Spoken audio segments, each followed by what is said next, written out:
সেই জন্যই তো করেছিস।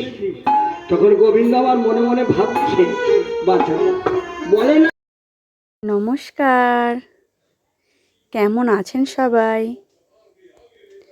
আমার রান্নাঘরে সকলকে স্বাগত।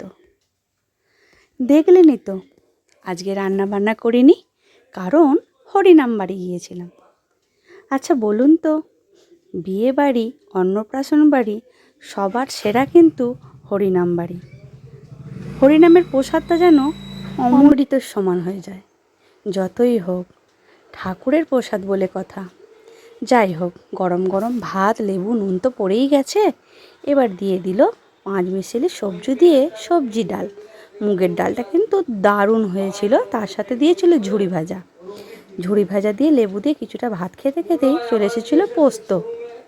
পোস্তটা সত্যি বলছি দুর্দান্ত হয়েছিল।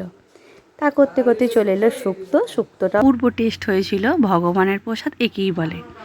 তারপরেই চলেছিল পায়েস, কোনটা ছেড়ে কোনটা খাই, দারুণ হয়েছিল, দারুণ। তারপরে দিয়েছিল আমশক্ত দিয়ে কাজু বাদাম কিশমিশ দিয়ে চাটনি।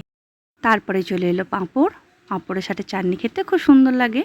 আর দিয়েছিল রসগোল্লা, আর পান মশলা তো রয়েই। এইরকম হরিনাম বাড়ি খেতে কে কে পছন্দ করো অবশ্যই কিন্তু কমেন্টে জানাবে।